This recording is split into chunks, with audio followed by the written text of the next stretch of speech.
स्वागत है आप सभी का एक नई क्लास के अंदर। आज हम देखने वाले हैं कलाम एकेडमी के द्वारा जो सेकंड ग्रेड के लिए टेस्ट सीरीज जारी की गई थी ऑफलाइन, इसका फाइनल टेस्ट नंबर 1 आज हम सॉल्व करने वाले हैं। और ये हुआ था आपके 10/8/2025 को, जो कि रहने वाला है आपके पहला प्रश्न पत्र। आप सेकेंड सब्जेक्ट आपका चाहे कोई भी विषय हो, कोई भी सब्जेक्ट हो, लेकिन पहला प्रश्न पत्र है वो आप सबके लिए कॉमन रहने वाला है। इसलिए अगर आप सेकेंड ग्रेड की तैयारी कर रहे हो तो आपको ये पेपर है वो पूरा देखना चाहिए अभी, यानी कि ये क्लास पूरी एंड तक आपको देखनी है, क्योंकि इसके अंदर आपको अच्छे से क्वेश्चन मिलने वाला है जो कि कलाम एकेडमी के द्वारा बहुत ही सिलेक्टिव क्वेश्चन इसमें दे रखे हैं, जो कि आपको एग्ज़ाम के अंदर देखने को मिल सकते हैं। इसलिए क्लास को पूरा देखना है। और इसके अलावा अगर आप एसएसटी विषय से सेकंड ग्रेड की तैयारी कर रहे हो तो मैंने एसएसटी विषय के लगभग 16 या 17 पेपर है वो सॉल्व करवाए हैं, जो कि सेकेंड ग्रेड के हैं, और वो भी कलाम एकेडमी के टेस्ट सीरीज़ के पेपर थे, तो उनको भी एक बार जाकर ज़रूर देखिएगा ताकि आपकी तैयारी है वो तैयारी में 4 चांद लग सके। चलो शुरू करते हैं फिर क्वेश्चन नंबर 1 से। क्वेश्चन नंबर 1 दे रखा है आपको, पीएम योजना का उद्देश्य है। तो पीएम योजना का उद्देश्य क्या रहता है, तो वो आ जाएगा आपके नैनो यूरिया जैविक उर्वरकों जैसे वैकल्पिक उर्वरकों को अपनाने के लिए प्रोत्साहित करना ही पीएम प्रणाम योजना का उद्देश्य रहता है भाई।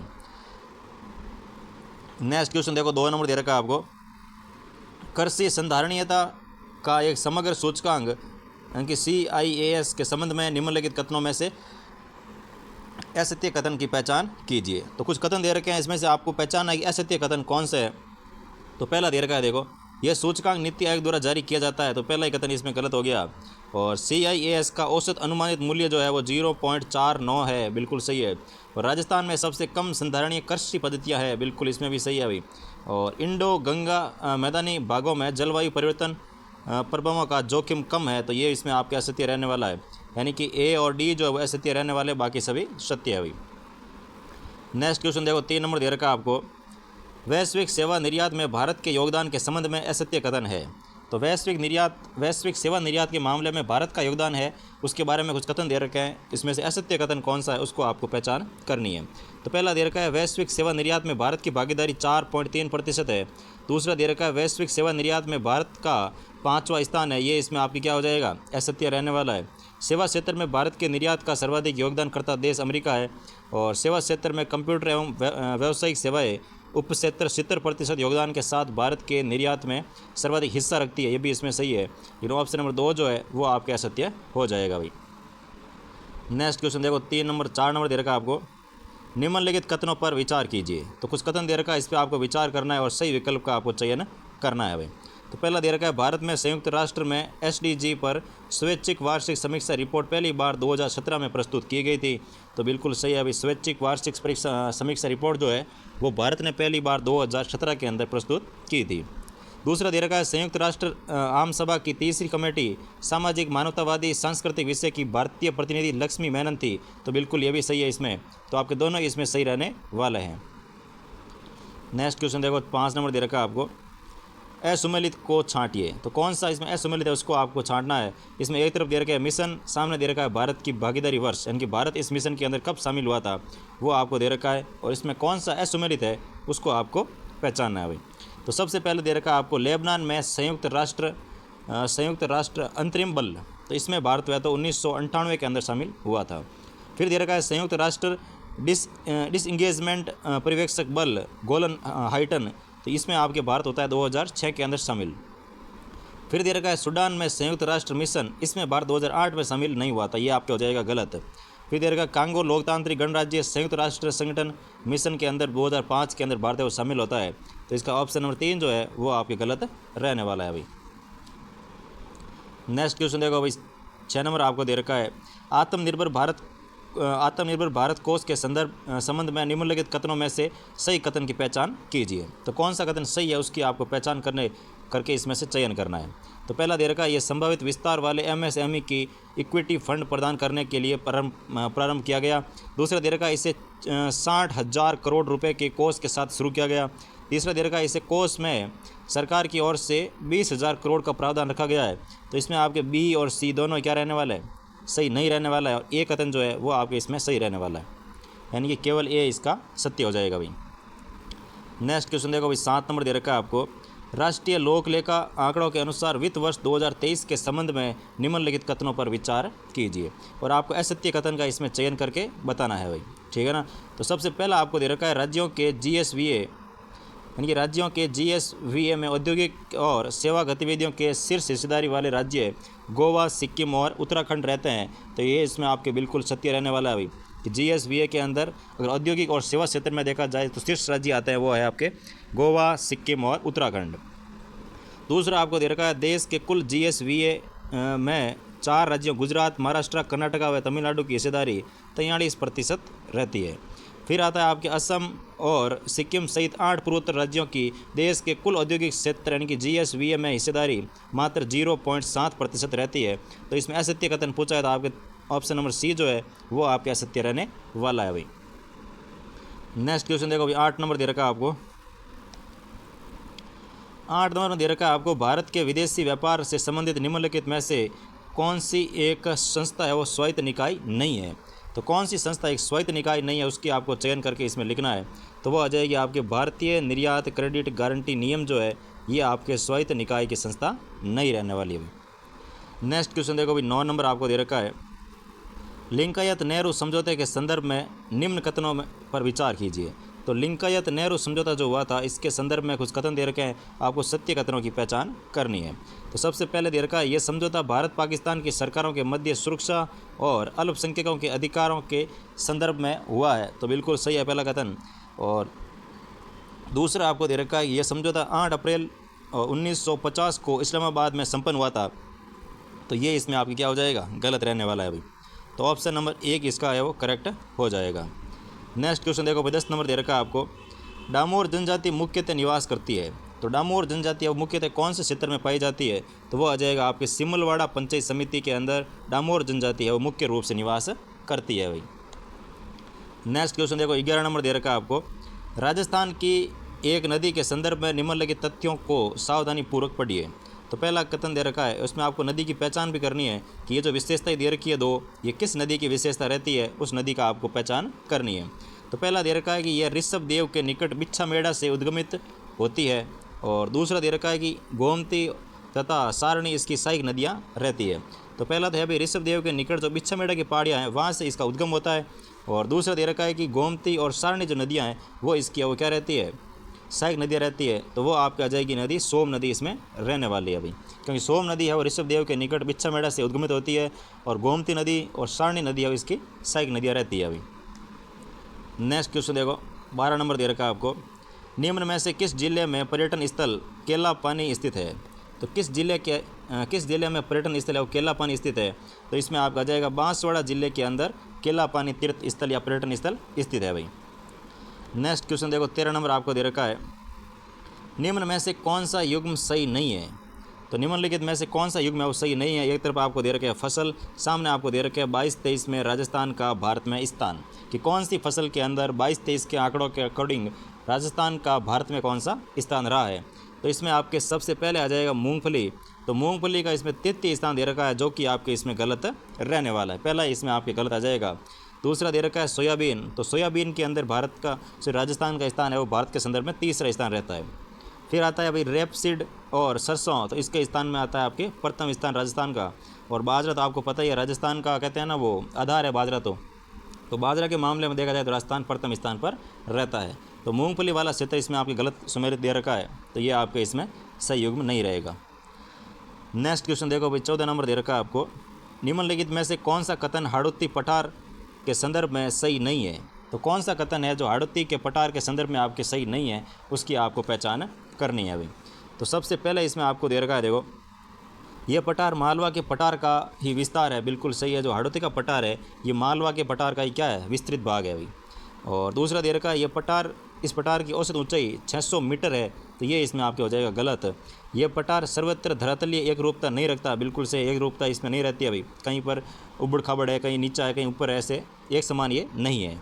दूसरा चौथा दे रखा है आपको कोटा, बारा, बूंदी एवं झालावाड़ जिलों में इस पठार का विस्तार है। बिल्कुल हाड़ौती का जो पठार है वो आपके हाड़ौती का पठार इसी हाड़ौती वाले एरिया में ही रहने वाला है, इसलिए आपके 2 नंबर ऑप्शन है वो क्या रहेगा, सही नहीं है, बाकी सभी सत्य है भाई। नेक्स्ट क्वेश्चन देखो 15 नंबर दे रखा है आपको। नेक्स्ट क्वेश्चन देखो 15 नंबर दे रखा है आपको निम्नलिखित सूचना पर विचार कीजिए। एक तरफ आपको दे रखे हैं टेक्सटाइल पार्क, सामने दे रखे हैं संबंधित जिले कि कौन सा पार्क है वो कौन से जिले में स्थित है, ये आपको इसमें पहचान करना है। और उपयुक्त में से सुमेलित का चयन कीजिए, यानी कौन कौन से सुमेलित है उसका आपको चयन करके लिखना है भाई। तो सबसे पहले दे रखा है आपको नेक्स्ट जेन टेक्सटाइल पार्क, तो ये आपके रहता है पाली जिले के अंदर स्थित, बिल्कुल सही है। दूसरा दे रखा है किशनगढ़ हाईटेक टेक्सटाइल पार्क, तो ये आपके किशनगढ़ अजमेर के अंदर स्थित रहता है, तो दूसरा बिल्कुल सही है। तीसरा दे रखा है जयपुर टेक्स्ट वीविंग पार्क, तो ये जयपुर टेक्स्ट वीविंग पार्क है, लेकिन जयपुर के अंदर स्थित नहीं है भाई। और 4 नंबर दे रखा है Jaipur integrated text craft park, ये दौसा के अंदर भी स्थित नहीं है, तो इसमें आपके ए व बी दोनों सुमेलित है और सी और डी दोनों सुमेलित नहीं है। तो इसमें सुमेलित युग्म का चयन करो, तो नीचे देखो आपको दे रखा होगा कूट वगैरह कुछ। हाँ, तो इसमें देखो ए और बी यानी कि ऑप्शन नंबर 4 जो है ये आपका इसमें क्या हो जाएगा, सत्य रहने वाला है भाई। नेक्स्ट क्वेश्चन देखो 16 नंबर दे रखा है आपको, निम्नलिखित में से कौन से जिलों का युग्म में तेंदु के वन नहीं पाए जाते हैं। तो तेंदु के वन है वो नहीं पाए जाते हैं, उस युग्म का आपको चयन करना है। तो इसमें आपके अलवर और भरतपुर जो एरिया आता है इनकी मेवात वाला क्षेत्र, तो यहाँ पे आपके तेंदु के वृक्ष है वो नहीं पाए जाते हैं। जबकि दक्षिण राजस्थान इनकी प्रतापगढ़, डूंगरपुर, बारा, झालावाड़ और बांसवाड़ा, उदयपुर के अंदर आपके खैर के या तेंदु के पत्ते पाए जाते हैं, इसलिए आपके ऑप्शन नंबर 4 जो है ये इसमें हो जाएगा सही। नेक्स्ट क्वेश्चन देखो भाई 17 नंबर दे रखा है, 2011 की जनगणना के अनुसार राजस्थान में क्रम से कुल ग्रामीण और नगरीय लिंगानुपात था। तो कुल और ग्रामीण और नगरीय लिंगानुपात आपको क्रम से बताना है कि कुल लिंगानुपात कितना था, फिर बताना है ग्रामीण लिंगानुपात कितना था, फिर बताना है नगरीय लिंगानुपात कितना था। तो इसमें आपका आ जाएगा, तो कुल लिंगानुपात है वो तो आ जाएगा 928, और ग्रामीण जो आएगा वो आ जाएगा आपके 933, और नगरीय जो आएगा वो आएगा आपके 914 लिंगानुपात। तो ये आपको ध्यान रखना है, लिंगानुपात प्रत्येक एग्जाम के अंदर पूछे जा रहे हैं, इसलिए आपको एक तो ध्यान रखना है कुल लिंगानुपात 928, ग्रामीण लिंगानुपात 933, और शहरी लिंगानुपात या फिर नगरीय लिंगानुपात वो आ जाएगा आपके 914। तो ऑप्शन नंबर 3 जो है ये आपके एकदम करेक्ट रहने वाला है भाई। नेक्स्ट क्वेश्चन देखो 18 नंबर दे रखा है, राजस्थान का कौन सा जिला 70 सेंटीमीटर से अधिक औसत वार्षिक वर्षा प्राप्त करता है। तो 70 सेंटीमीटर से अधिक वर्षा प्राप्त करने वाला जिला कौन सा है, तो वो आ जाएगा आपके चित्तौड़गढ़ जिला है, जो कि 70 सेंटीमीटर से अधिक वर्षा प्राप्त करता है भाई। नेक्स्ट क्वेश्चन देखो 19 नंबर दे रखा है, निम्नलिखित कथनों पर विचार करें। तो निम्नलिखित कथनों पर विचार करो क्या दे रखा है, और सही विकल्प का आपको चयन भी करना है। तो पहला दे रखा है, राजस्थान में सर्वाधिक ऊँट वंश क्रम से जैसलमेर और बीकानेर में है, बिल्कुल सही है। ऊँट है वो सर्वाधिक कहाँ पाए जाते हैं भाई, तो सर्वाधिक जैसलमेर में पाए जाते हैं और बीकानेर के अंदर पाए जाते हैं। फिर दे रखा है, राजस्थान का राठ क्षेत्र राठी गोवंश हेतु प्रसिद्ध है। तो ऐसा इसमें कुछ नहीं है कि भाई राठ क्षेत्र है वो राठी गायों के लिए प्रसिद्ध है, तो ये इसमें आपकी क्या हो जाएगा, असत्य रहने वाला है। तो सही विकल्प का पूछा है, तो सही विकल्प आपका जाएगा ओनली फॉर ए, यानी कि ऑप्शन नंबर 4 इसका सत्य कथन रहने वाला है भाई। नेक्स्ट क्वेश्चन देखो 20 नंबर दे रखा है आपको, सूची 1 को सूची 2 से सुमेलित कीजिए। तो सूची 1 को आपको सूची 2 से सुमेलित करना है। सूची 1 में दे रखे हैं भूदृश्य, सूची 2 में दे रखे हैं आपके अविस्तृति, ठीक है। और उनको सुमेलित करके नीचे कूट में से कौन सा कूट इसमें सुमेलित रहने वाला है उसका आपको चयन करना है भाई। तो सबसे पहले दे रखा है नुब्रा घाटी, तो नुब्रा घाटी आपके रहने वाली है काराकोरम श्रेणी के अंदर नुब्रा घाटी पाई जाती है। दूसरा आता है लाहौल और स्पीति घाटियाँ, तो ये आपके रहती है लघु हिमालय के अंदर रहती है। अभी लाहौल और स्पीति घाटियाँ जो है वो किस में आ जाएगी, लघु हिमालय के अंदर रहने वाली है। 3 नंबर दे रहता है बुग्याल, तो बुग्याल जो है ये आपके रहता है वृद्ध हिमालय के अंदर, बिल्कुल सही है दे रखा। 4 नंबर दे रखा है आपको चौखन व तुजु दर्रा, तो चौखन और तुजु दर्रा जो है ये आपके रहता है पूर्वांचल की जो पहाड़ियाँ हैं इनके मध्य आपके चौखन व तुजु का दर्रा पाया जाता है, यानी कि 1 में 1, 2 में 2, 3 में 3, 4 में 4। तो इसमें आपका जाएगा ऑप्शन नंबर 3, 1, 2, 3, 4 रहने वाला है। नेक्स्ट क्वेश्चन देखो 21 नंबर दे रखा है, निम्नलिखित में से हिमालय वनस्पति की जाति नहीं है।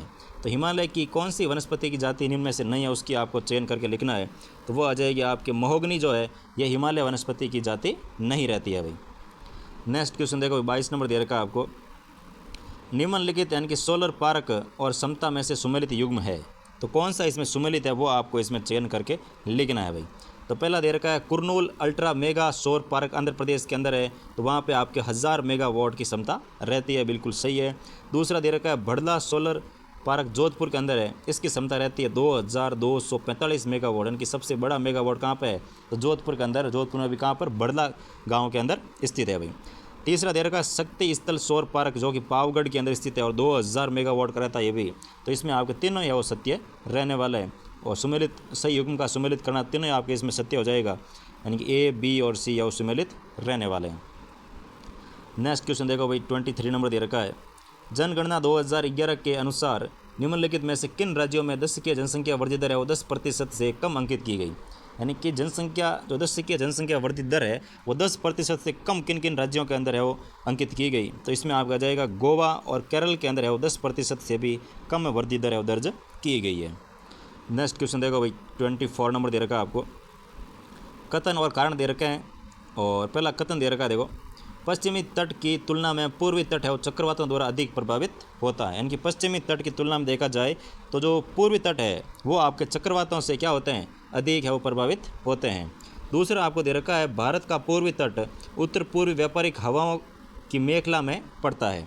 यानी कि जो भारत का जो पूर्वी तट है वो उत्तर पूर्वी व्यापारिक पवनों की मेखलाओं में पड़ता है। तो इसमें आपके है कि भाई इसमें कथन दे रखा है वो भी सही है और कारण दे रहा है वो भी सही है, लेकिन जो कारण है वो इस कथन की व्याख्या नहीं करता है, क्योंकि इसमें ये नहीं बताया गया है कि भाई ये अधिक चक्रवातों से प्रभावित क्यों होता है, ये नहीं बताया गया है। तो इसमें आपके रहने वाला है कि दोनों सही है, परंतु आर है वो ए की सही व्याख्या नहीं है, बिल्कुल सही है, सही व्याख्या तो इसकी नहीं है भाई। नेक्स्ट क्वेश्चन देखो 25 नंबर आपको दे रखा है, डोलड्रम बेल्ट के अस्तित्व का मुख्य कारण है। तो डोलड्रम बेल्ट के अस्तित्व का मुख्य कारण क्या है, इसमें से सही उत्तर का आपको चयन करना है।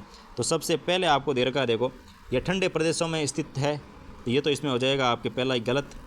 दूसरा दे रखा है, उच्च तापमान तथा न्यून वायु दाब स्थित है, बिल्कुल इसका अस्तित्व का मुख्य कारण यही है कि उच्च तापमान पाया जाता है और न्यून दाबमान पाया जाता है। तीसरा दे रखा है देखो, यहाँ ज़्यादातर वायु शांत रहती है, बिल्कुल सही है भाई, ज़्यादातर वायु यहाँ पे क्या रहती है, शांत वायु रहती है, ज़्यादा इतनी तेज़ हवा वगैरह चलती नहीं है वहाँ पे। तो वहाँ पे आपके डोलड्रम बेल्ट का अस्तित्व बनता है। तो इसमें आपका आ जाएगा बी और सी रहने वाला, यानी कि ऑप्शन नंबर जो है एक आपका इसमें करेक्ट हो जाएगा भाई। तो 25 का ऑप्शन नंबर एक इसमें सही रहने वाला है। नेक्स्ट क्वेश्चन देखो भाई 26 नंबर दे रखा है, वैश्विक प्रवास रिपोर्ट 2024 के अनुसार विश्व के शरणार्थी प्रवासियों के शीर्ष मेज़बान देश कौन सा है। तो इसमें वैश्विक प्रवास रिपोर्ट 2024 के अनुसार विश्व में शरणार्थी प्रवासियों में शीर्ष मेज़बान देश कौन सा रहता है, तो वो आपके इसमें आ जाएगा तुर्की जो है ये शीर्ष मेज़बान देश रहता है प्रवासी रिपोर्ट के अनुसार। नेक्स्ट क्वेश्चन देखो भाई 27 नंबर दे रखा है आपको, निम्नलिखित में से सत्य कथन नहीं है। तो निम्नलिखित में से कौन सा कथन है वो सत्य नहीं है, इसकी आपको पहचान करनी है। तो माउंट अल्ब्रूस ओशिनिया का सर्वोच्च शिखर है, ये इसके आपका सत्य कथन, यानी कि सत्य कथन नहीं है तो असत्य हो जाएगा। दूसरा दे रखा है, मृत सागर इजराइल व जॉर्डन की सीमा पर स्थित है, बिल्कुल सही है, जो मृत सागर है वो इजराइल व जॉर्डन की सीमा पर स्थित है। तीसरा दे रखा है, विश्व की लगभग 18% जनसंख्या अफ्रीका महाद्वीप में निवास करती है, ये भी इसमें बिल्कुल सही है भाई, कि विश्व की जो 18% जनसंख्या है वो अफ्रीका महाद्वीप के अंदर क्या करती है, निवास करती है। 4 नंबर दे रखा है आपको, अंटार्कटिका क्षेत्रफल की दृष्टि से विश्व का 5वां बड़ा महाद्वीप है, ये भी इसमें बिल्कुल सही रहने वाला है कि अंटार्कटिका जो है वो क्षेत्रफल की दृष्टि से विश्व का 5वां सबसे बड़ा महाद्वीप है।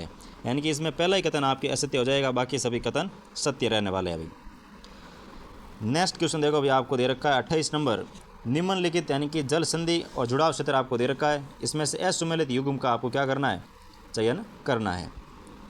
तो सबसे पहले आपको दे रखा है युगाटन। तो युगाटन जो जल संधि है ये आपके कैरेबियन सागर और मेक्सिको की खाड़ी को क्या करता है, जोड़ता है भाई। दूसरा दे रखा है डोवर। डोवर जो है ये उत्तरी सागर को बाल्टिक सागर से जोड़ता है, ये कथन आपके हो जाएगा असुमेलित। और तीसरा दे रखा है जिब्राल्टर। तो जिब्राल्टर जल संधि जो है ये आपको आती है अटलांटिक को भूमध्य सागर से जोड़ता है, बिल्कुल सही है भाई, अटलांटिक को भूमध्य सागर से जोड़ने का कार्य कौन करता है, तो जिब्राल्टर जल संधि करती है। और 4 नंबर आपको दे रखा है मलक्का जल संधि। तो अंडमान सागर को जावा सागर से जोड़ने का जो काम करती है वो आपके मलक्का जल संधि करती है। तो इसमें आपके ऑप्शन नंबर 2 जो है वो सुमेलित नहीं रहने वाला, बाकी सभी सुमेलित है।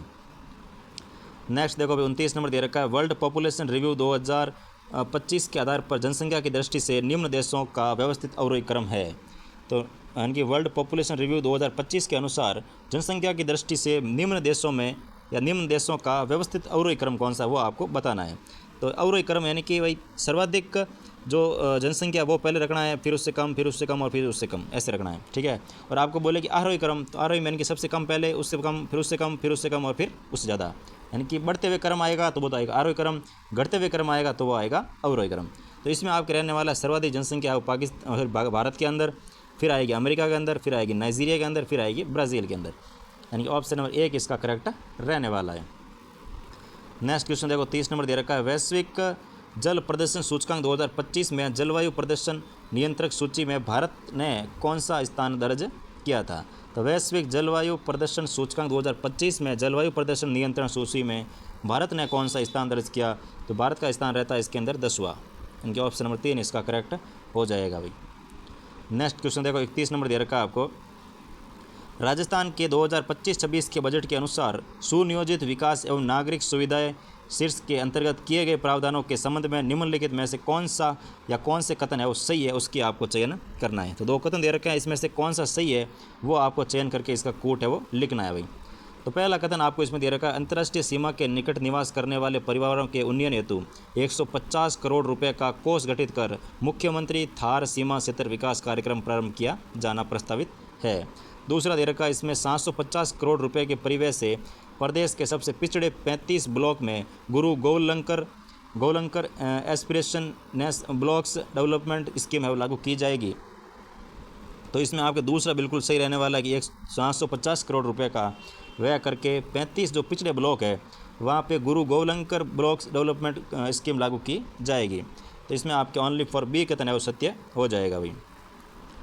नेक्स्ट क्वेश्चन देखो, 32 नंबर आपको दे रखा है, राजस्थान के बजट 2025-26 में वुड पार्क कहाँ स्थापित किया जाना प्रस्तावित है? यानी कि वुड पार्क जो है वो 25-26 के अनुसार कहाँ पर स्थापित करने का प्रस्ताव पारित हो चुका है? तो वो आपके इसमें रहने वाला लाल सोट दौसा के अंदर है वो वुड पार्क बनाने का वो प्रस्ताव पारित किया गया भाई। तो बजट 2025-26 के अनुसार। नेक्स्ट क्वेश्चन देखो, 33 नंबर दे रखा है, 22 मई को प्रधानमंत्री नरेंद्र मोदी पलाना बीकानेर के दौरे पर रहे, इस संबंध में निम्नलिखित कथनों पर विचार कीजिए। यानी कि 22 मई को नरेंद्र मोदी जी जो है वो पलाना बीकानेर के दौरे पर रहे थे, इसके बारे में कुछ कथन दे रखे हैं आपको, उसमें से सही कथन का आपको चयन करके लिखना है भाई।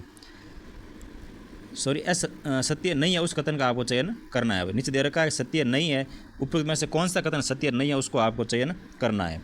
तो पहला दे रखा है, इस अवसर पर प्रधानमंत्री ने सूरतगढ़ फड़ौदी के मध्य 336 किलोमीटर लंबी रेल लाइन की आधारशिला रखी थी। तो ये आपको हो जाएगा सत्य है। दूसरा दे रखा, इस अवसर पर प्रधानमंत्री ने अमृत 2.0 के अंतर्गत पाली जिले की 10 परियोजनाओं के पुनर्गठन की आधारशिला रखी है। तो ये भी आपको हो जाएगा सत्य है। तीसरा दे रखा, इस अवसर पर प्रधानमंत्री ने पावर ग्रिड नीमच तथा बीकानेर कॉम्प्लेक्स में विद्युत निकासी के पायरेशन प्रणाली का उद्घाटन किया था। ये बिल्कुल आपके सही रहने वाली है कि पावर ग्रिड जो है नीमच और बीकानेर कॉम्प्लेक्स से विद्युत निकासी के लिए पायरेशन पद्धति का उद्घाटन किया था। यानी कि आपके सत्य नहीं है वो पूछा है, तो ए और बी है वो सत्य नहीं है। तो कौन से विकल्प में ए और बी दे रखा है देख लो आप। तो इसमें आपका आ जाएगा विकल्प नंबर 3 ए और बी। नेक्स्ट क्वेश्चन देखो भाई, 34 नंबर दे रखा है आपको, 15 जुलाई को उप मुख्यमंत्री दिया कुमारी ने आंगनवाड़ी केंद्रों पर मिलेट न्यूट्री बार के पायलट वितरण का शुभारंभ किया है, इसके संबंध में निम्नलिखित कथनों पर विचार कीजिए और उपयुक्त में से कौन सा कथन सही है उसकी आपको चयन करना है। तो देखो भाई, इसमें सबसे पहला आपको दे रखा है, तो पहला कथन आपको दे रखा है भाई ये इसमें कि ये नवाचार Z and path harvest plus संस्था के सहयोग से महिला एवं बाल विकास विभाग द्वारा किया गया था। तो बिल्कुल सही है भाई, नवाचार जो Z and path harvest plus संस्था के सहयोग से महिला एवं बाल विकास विभाग द्वारा किया गया था, बिल्कुल सही है। दूसरा दे रखा, इस नवाचार के अंतर्गत पायलट वितरण हेतु जयपुर और उदयपुर जिले के 544 आंगनवाड़ी केंद्रों का चयन किया गया था। ये भी इसमें सही रहने वाला है कि जयपुर और उदयपुर के जो 544 आंगनवाड़ी केंद्र है वहाँ पर यह पायलट प्रोजेक्ट के तहत वहाँ पे लॉन्च की गई थी। तो ए और बी इसमें सही है। सी देखो भाई, इस नवाचार के तहत 20 ग्राम वजनी एक मिलेट न्यूट्री बार सप्ताह में 3 दिन और 6 माह तक उपलब्ध करवाई जाएगी। तो ये इसमें आपका आ जाएगी असत्य है। आपको इसमें पूछा गया है कि कौन से कथन सही है, तो ए और बी कथन सही है, यानी कि ऑप्शन नंबर 4 जो है ये आपका एकदम सही रहने वाला है अभी। नेक्स्ट क्वेश्चन देखो, 35 नंबर दे रखा है आपको, जून 2025 के Madan Mohan Malviya sports stadium Prayagraj UP में आयोजित 23वीं राष्ट्रीय junior under 20 federation athletics championship के मेंस ज्वेलिन थ्रो में स्वर्ण पदक विजेता खिलाड़ी दीपेश चौधरी का स्कोर क्या रहा था। यानी कि ज्वेलिन थ्रो के अंदर स्वर्ण पदक जीता है दीपेश चौधरी ने, उनका जो थ्रो करने का रिकॉर्ड है वो स्कोर कितना रहा वो आपको इसमें पूछा गया है। तो वो आपका आ जाएगा 72.98 मीटर, यानी कि 72.98 मीटर फेंक करके दीपेश चौधरी ने 23वीं राष्ट्रीय junior under 20 federation athletics championship के अंदर स्वर्ण पदक जीतने का रिकॉर्ड बनाया था भाई। नेक्स्ट क्वेश्चन देखो, 36 नंबर दे रखा है आपको, 23 अप्रैल को राज्य सरकार ने अधिसूचना जारी करके इलेक्ट्रोथेरेपी चिकित्सा पद्धति बोर्ड का गठन किया है। इसके संबंध में निम्नलिखित कथनों पर विचार कीजिए और इसमें से आपको सत्य कथन का चयन करना है। तो कौन सा कथन इसमें सत्य रहने वाला वो देख लो पहले। सबसे पहले दे रखा इस बोर्ड का अध्यक्ष आयुष विभाग का प्रमुख सचिव होगा। बिल्कुल सही है भाई, इस बोर्ड का जो अध्यक्ष होगा वो आयुष विभाग का जो प्रमुख सचिव होता है वो इसमें अध्यक्ष रहने वाला है। दूसरा पूछा है दे रखा है कि इस बोर्ड में अध्यक्ष सहित कुल 5 सदस्य होंगे। तो ये आपके कथन आ जाएगा असत्य है, यानी कि केवल कथन ए है वो सत्य रहने वाला है। नेक्स्ट क्वेश्चन देखो, 37 नंबर दे रखा है आपको, ग्रेट इंडियन ट्रैवल बाजार GITB के संबंध में निम्नलिखित कथनों पर विचार कीजिए। तो पहला कथन आपको दे रखा है, इसका आयोजन 4 से लेकर 6 मई 2025 तक Jaipur exhibition and convention centre Jaipur में किया गया था। बिल्कुल सही है भाई। दूसरा दे रखा है ये GITB का 10वां संस्करण था, तो ये इसमें आपका आ जाएगा गलत। तीसरा दे रखा है इसका आयोजन केंद्रीय पर्यटन मंत्री, राजस्थान पर्यटन विभाग व FICCI के द्वारा इसका आयोजन किया गया था। तो ये भी इसमें बिल्कुल सही रहने वाला है भाई। इसका आयोजन जो है पर्यटन मंत्रालय, राजस्थान पर्यटन विभाग और FICCI के द्वारा किया गया था। तो आपको पूछा है कि सत्य कथन कौन से थे, तो A और C जो है वो आपके सत्य कथन रहने वाले हैं।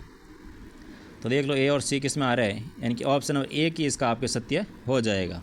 तो पहला ही ऑप्शन इसके सत्य रहने वाला है। नेक्स्ट क्वेश्चन देखो, 38 नंबर दे रखा है आपको, 23 अप्रैल को राजस्थान विधानसभा अध्यक्ष वासुदेव देवनानी ने विभिन्न विधानसभा समितियों के अध्यक्ष नियुक्त किए। इस संबंध में निम्नलिखित में से सही सुमेलित करते हुए नीचे दिए गए कोट का सही उत्तर का चयन कीजिए। तो पहले दे रखा है समिति, सामने दे रखे हैं आपको अध्यक्ष और आपको इसको सुमेलित करके लिखना है। तो सबसे पहले दे रखा है कार्य सलाहकार समिति, तो इसके अध्यक्ष आ जाएंगे आपके वासुदेव देवनानी। दूसरा दे रखा है सामान्य परियोजनाओं संबंधी समिति, तो इसके अध्यक्ष भी आपके रहते हैं अभी वासुदेव देवनानी, यानी कि पहले दो योग के अंदर आ जाएगा फेस्ट। और दूसरा आपको दे रखा है राजकीय प्रक्रम समिति, तो राजकीय उपक्रम समिति जो है इसके आपके अध्यक्ष रहते हैं कालीचरण सराफ, जो कि राजस्थान के 16वें विधानसभा के अंदर प्रोटेम स्पीकर भी रहे थे। फिर दे रखा आपको याचिका एवं सदाचार समिति, तो इसमें आपका जाएगा कैलाश चंद्र वर्मा, यानी कि 4 नंबर। तो 1, 1, 3 और 4 देख लो ये किस ऑप्शन में आ रहा है वो आपके इसमें करेक्ट रहने वाला है अभी।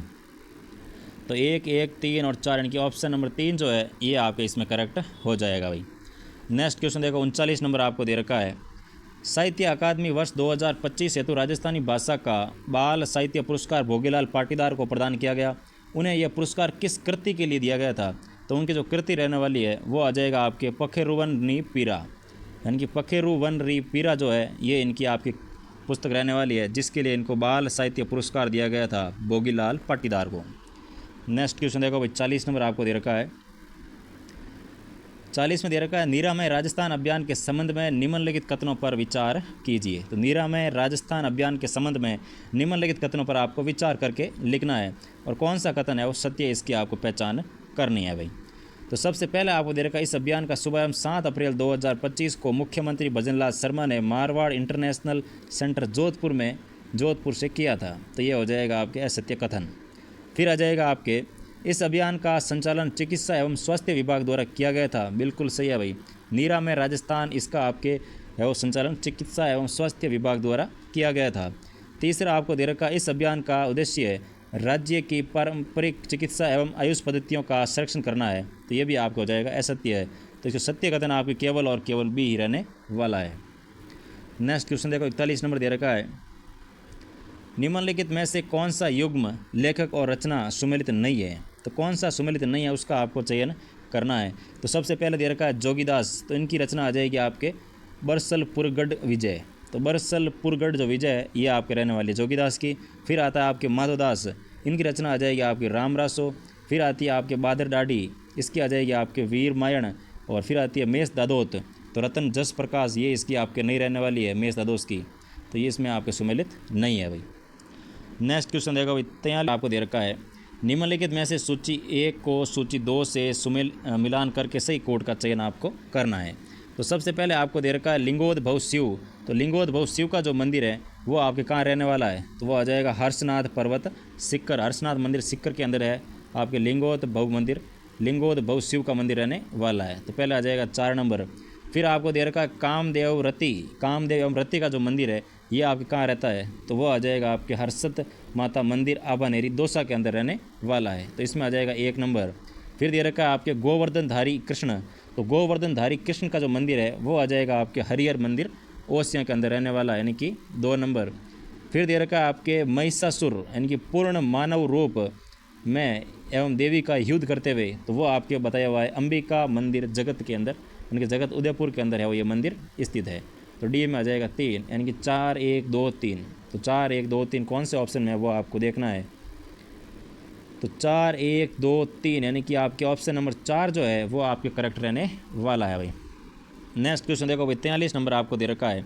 राजस्थान में वैवाहिक गीतों में बेटी की विदाई के समय कौन सा लोकगीत गाया जाता है? तो बेटी की जो विदाई के समय गाया जाता है वो आता है आपको अम्बो मोरियो, यानी कि मोरियो है वो गाया जाता है बेटी की विदाई के समय। नेक्स्ट क्वेश्चन देखो भाई, 44 नंबर आपको दे रखा है। राजस्थान के किस क्षेत्र में जोगियों द्वारा 5 वाद्य यंत्रों के साथ पंचपदा नामक नृत्य किया जाता है? तो जोगियों के द्वारा राजस्थान के कौन से क्षेत्र में 5 वाद्य यंत्रों के साथ पंचपदा नृत्य है वो किया जाता है? तो वो आ जाएगा डूंगरपुर और बांसवाड़ा एरिया के अंदर जोगियों के द्वारा 5 वाद्य यंत्रों के साथ पंचपदा नामक नृत्य भी किया जाता है भाई। नेक्स्ट क्वेश्चन देखो, 45 नंबर दे रखा है। निम्न में से कौन सा है वो सही सुमेलित है? तो निम्नलिखित में से कौन सा है वो सही सुमेलित है उसकी आपको चयन करना है। तो इसमें आपके रहने वाला देखो, सबसे पहले दे रखा है आपको कि मेड़तड़ी की बावड़ी। तो मेड़तड़ी की जो बावड़ी है वो आपके रहती है कहाँ पर? झुंझुनू के अंदर रहती है भाई मेड़तड़ी की बावड़ी। तो कहाँ पाई जाती है मेड़तड़ी की बावड़ी? तो इसमें आ जाएगा आपके झुंझुनू के अंदर। फिर दे रखा है आपके बीकाजी की बावड़ी। तो बीकाजी की बावड़ी अलवर के अंदर आपके नहीं रहने वाली है, तो ये आपके सुमेलित नहीं है। तीसरा दे रखा चमना बावड़ी, तो ये आपका आ जाएगी भीलवाड़ा के अंदर, बिल्कुल सही है। फिर दे रखा चांद बावड़ी, तो चांद बावड़ी रहेगी आपके जोधपुर के अंदर, तो ये भी इसमें आपके बिल्कुल सही रहने वाली है, जो कि चांद कंवर ने इसका निर्माण करवाया था और ये जोधा की पत्नी थी चांद कंवर, ठीक है ना। तो 1 2 3 और 4 इसमें सही रहने वाला, लेकिन 2 नंबर जो ऑप्शन है ये इसमें आप क्या हो जाएगा? सुमेलित नहीं है। नेक्स्ट क्वेश्चन देखो भाई, 46 नंबर आपको दे रखा है। निम्न में से कौन से श्रवण माह में मनाए जाने वाले त्यौहार है? यानी कि कौन कौन से त्यौहार है उस श्रवण मास में मनाए जाते हैं, और फिर इसको आपको सही सुमेलित करके लिखना भी है भाई। तो सबसे पहले आता है कि श्रवण मास के अंदर एक तो रक्षाबंधन मनाया जाता है, और फिर आती है आपके छोटी तीज भी आपके श्रावण में मनाई जाती है, और नाग पंचमी भी आपकी कहाँ मनाई जाती है? श्रावण मास के अंदर मनाई जाती है। तो यानी कि 1 3 4 जो है ये आपके श्रावण मास के त्यौहार रहते हैं भाई। तो श्रावण मास यानी कि 1 3 4, तो ऑप्शन नंबर 3 जो है ये इसमें आपके एकदम करेक्ट रहने वाला है भाई। नेक्स्ट क्वेश्चन देखो भाई, 47 नंबर दे रखा है आपको। राजस्थान में तेरापंथी संप्रदाय निम्नलिखित में से किससे संबंधित है? तो तेरापंथी जो संप्रदाय है ये निम्नलिखित में से किससे संबंधित है? तो इसमें आपके रहने वाला है जैन धर्म से संबंधित है तेरापंथी संप्रदाय। नेक्स्ट क्वेश्चन देखो, 48 नंबर दे रखा है। निम्न में से कौन सी चित्रकला शैली दर्शन चौबीसियों से संबंधित है? तो दर्शन चौबीसियों से संबंधित चित्र शैली कौन सी है? तो वो आ जाएगी आपके सिरोही चित्र शैली है वो दर्शन चौबीसियों से संबंधित रहती है भाई। नेक्स्ट क्वेश्चन देखो, 50 नंबर दे रखा है। निम्नलिखित आभूषण समूहों में से कौन सा समूह है वो सही सुमेलित नहीं है? कौन सा सही सुमेलित नहीं है वो आपको इसमें बताना है भाई, ठीक है ना। तो इसमें आपका आ जाएगा देखो, कंगन, नोगरी, गजरा और नेवरी, ये है वो एक आभूषण, ऐसे आभूषण का समूह है जो कि आपके सुमेलित सही नहीं रहने वाले, ठीक है। तो ऑप्शन नंबर 3 इसका रहने वाला है असुमेलित। नेक्स्ट क्वेश्चन देखो, 50 में आपको दे रखा है वधु के साथ उसके पीर से कोई निकट संबंधी आता है तो कहलाता है। यानी कि वधु के साथ जब नई नवेली वधु आप ससुराल जाती है तो उसके साथ एक और महिला को भेजा जाता है, तो उसे किस नाम से जानते हैं? तो वो आ जाएगी आपके ओलुंदी के नाम से इसको जाना जाता है भाई। के साथ में कौन है? ओलुंदी है भाई। मारवाड़ी में क्या करें ना पर क्या भाई हाथ कौन है कि ओलुंदी हाथ है, इन वास्ते ओलुंदी मतलब ये हो जाती है आपके पीर से कोई निकट संबंधी आता है तो उसको आपके ओलुंदी के नाम से भी जानते हैं भाई। नेक्स्ट क्वेश्चन देखो भाई, 51 नंबर आपको दे रखा है। कालीबंगा सभ्यता के संबंध में निम्नलिखित कथनों पर विचार कीजिए। तो निम्नलिखित कुछ कथन दे रखे हैं आपको कालीबंगा सभ्यता के बारे में, और आपको इसमें से सत्य कथन का चयन करके लिखना है, ठीक है ना। तो पहला कथन क्या दे रखा है देखो, दक्षिणी पूर्वी प्राचीर के बाहर दोहरे जुटे हुए खेत के अवशेष मिले। बिल्कुल सही है भाई, दोहरे जुटे हुए खेत के अवशेष कहाँ से मिले? तो कालीबंगा सभ्यता से मिले थे। फिर दे रखा यहाँ से युगल समाधान के साक्ष्य मिलते हैं। बिल्कुल सही है, यहाँ से युगल समाधान के साक्ष्य भी मिलते हैं, यानी कि कई लोगों को साथ में दफनाया गया, कुछ को एक एक को दफनाया गया, तो ऐसे साक्ष्य भी यहाँ से प्राप्त होते हैं। बिल्कुल सही है। फिर दे रखा यहाँ से लाल रंग के मिट्टी के बर्तन प्राप्त हुए हैं जिन पर काली और सफ़ेद रंग की रेखाएँ भी अंकित की गई है, ये भी इसमें बिल्कुल सही है। फिर दे रखा यहाँ से मातृशक्ति और लिंग की मूर्ति प्राप्त हुई है, तो ये इसमें आपकी गलत रहने वाला है। तो ए, बी और सी इसमें आपके सत्य कथन आ जाएगा। तो देख लो ए, बी, सी कौन से में दे रखा है, तो ऑप्शन नंबर 4 जो है वो आपके एकदम बिल्कुल करेक्ट रहने वाला है। नेक्स्ट क्वेश्चन देखो 52 नंबर दे रखा है आपको, गणेश्वर सभ्यता के संबंध में संदर्भ में असत्य कथन है। तो गणेश्वर सभ्यता के बारे में कुछ कथन दे रखे हैं, इसमें से कौन सा कथन असत्य है उसका आपको चयन करके लिखना है। तो गणेश्वर सभ्यता की 1977 ईस्वी में रतनचंद्र अग्रवाल के द्वारा इसकी खोज की गई थी, बिल्कुल सही है। 1977 में रतनचंद्र अग्रवाल ने इसकी खोज की थी। दूसरा दे रखा है, यहाँ से भवन निर्माण में ईंटों के साथ पत्थर के साक्ष्य भी मिले हैं। तो ये इसमें आप गलत हो जाएगा भाई, ईंटों के साथ पत्थर के साक्ष्य मिले हैं, तो ये इसमें कथन आपके गलत रहने वाला है। यहाँ से प्राप्त ताम्र सामग्री में 99% तांबा मिला, बिल्कुल सही है भाई, इसीलिए इसको ताम्र युगीन सभ्यताओं की जननी भी कहते हैं, क्योंकि यहाँ से जितने भी लगभग आभूषण या फिर ताम्र सामग्री जितनी प्राप्त हुई है वो 99% तांबे से बनी हुई मिलती है। और यहाँ छल्लेदार मिट्टी के बर्तन प्राप्त हुए, बिल्कुल सही है भाई, यहाँ से छल्लेदार मिट्टी के बर्तन भी प्राप्त होते हैं, वो गणेश्वर सभ्यता से हुए थे। नेक्स्ट क्वेश्चन देखो 53 नंबर, ग्वालियर प्रशस्ति में किस प्रतिहार शासक को नारायण की उपाधि से विभूषित किया गया। तो ग्वालियर प्रशस्ति में किस प्रतिहार शासक को नारायण की उपाधि से विभूषित किया गया, तो वो आ जाएगा आपके नाग भट्ट प्रथम को नारायण की उपाधि से विभूषित किया गया था। नेक्स्ट क्वेश्चन देखो भाई 54 नंबर दे रखा है आपको, अजय राज के बारे में निम्नलिखित कथनों पर विचार करो और आपको इसमें से सही कोड का है वो चयन करना है कि कौन सा कोड इसके अंदर क्या रहेगा, सही रहने वाला है। तो देखो भाई इसमें पहला कोड आपको दे रखा है, पार्श्वनाथ मंदिर के लिए स्वर्ण कलश प्रदान किया गया था।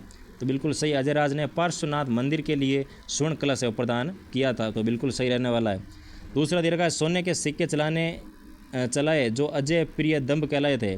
तो अजय प्रिय दम्भ कहलाए थे, ये इसमें आपके रहने वाला असत्य है।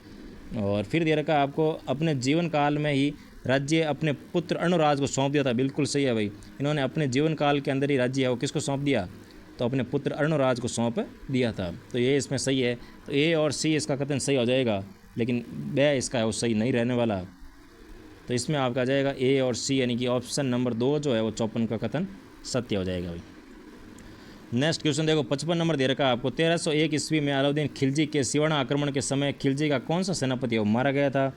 तो सिवाना आक्रमण के समय खिलजी का कौन सा सेनापति है वो मारा गया, तो वो आपके इसमें आ जाएगा नाहर खां जो है वो इस समय वो मारा गया था भाई। ऐसा कहा जाता है कि पहाड़ी के ऊपर से वो पैर फिसलने की वजह से नीचे गिर के मर गया था भाई, बिखर गया पूरा का पूरा। नेक्स्ट क्वेश्चन देखो भाई 56 नंबर दे रखा है आपको, खानवा के युद्ध में राणा संगा के मूर्छित हो जाने के पश्चात युद्ध संचालन के लिए सरदारों द्वारा तय की गई प्रार्थना को किसने ठुकरा दिया था। यानी कि खानवा के युद्ध में राणा संगा के मूर्छित हो जाने पश्चात युद्ध संचालन के लिए सरदारों द्वारा की गई प्रार्थना को किसने ठुकरा दिया था।